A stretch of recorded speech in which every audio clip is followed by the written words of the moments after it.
শেখ মুজিব ক্ষমতায় আসার পর বাংলাদেশের সবথেকে কলঙ্কিত নির্বাচন হয়েছিল স্বাধীনতার পরেরটা। 5-এ পড়ে ভোট দেয় তা আবার গর্ব করে, এই হলো তাদের ৭১-এর চেতনা। যেই ডিসি, যেই এসপি শত শত কোটি টাকা খেয়ে আমেরিকায় বাড়ি করেছে, কানাডায় করেছে, বেগমপাড়ায় বাড়ি কিনেছে, তারা এখন আবার রিটার্নিং কর্মকর্তা হবে এবং যার কাছ থেকে টাকা নিয়ে আবারও এমপি বানালে টাকা পাওয়া যাবে তাকে এমপি বানিয়ে দিবে।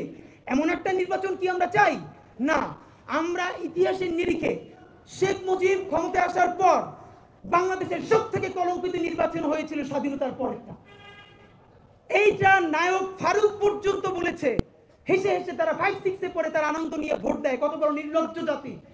5-এ পড়ে ভোট দেয় তা আবার গর্ব করে, এই হলো তাদের ৭১-এর চেতনা। এই ৭১-এর চেতনা বিক্রি করে যারা বাংলাদেশকে বিক্রি করে দিয়েছিল, বাংলাদেশের জনগণ তাদের বিরুদ্ধে যুদ্ধে নেমেছিল।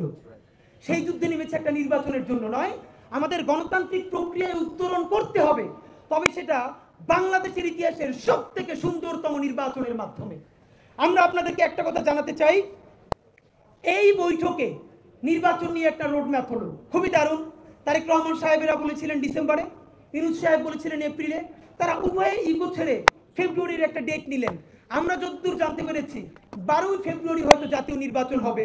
তো জাতীয় নির্বাচন হলে তার কমপক্ষে 3 মাস আগে তফসিল হবে এবং এখন থেকে নির্বাচনী ডামাডোল বাজতে শুরু করবে। আপনারা মিডিয়ার ভাইয়েরা আজকে যারা এখানে জুলাইয়ের সনদের কথা শুনতে আসছেন, আপনারা 2 মাস পর আসবেন না, কারণ তখন আপনারা সারা দেশে নির্বাচনী ক্যাম্পেইনে প্রচারণা শুরু হয়ে যাবেন।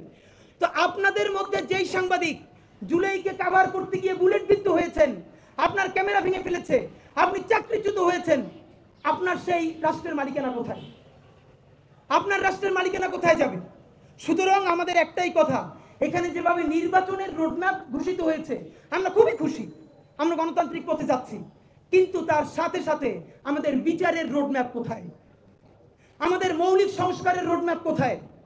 খুনি হাসিনার কেবল ট্রায়াল শুরু হয়েছে, শত শত হাজার হাজার গুন্ডাগুলো বিদেশে বসে মৌজ করে। দেখেন কি ভয়াবহ ব্যাপার, বাংলাদেশের হাজার হাজার কোটি টাকা পাচার করে ইংল্যান্ডে নিয়ে গেছে, ডক্টর ইউনূস বিদেশ যাচ্ছেন, সেখানে তার বিরুদ্ধে মিছিল করছে, টাকাগুলোও ফিরিয়ে আনা যাচ্ছে না।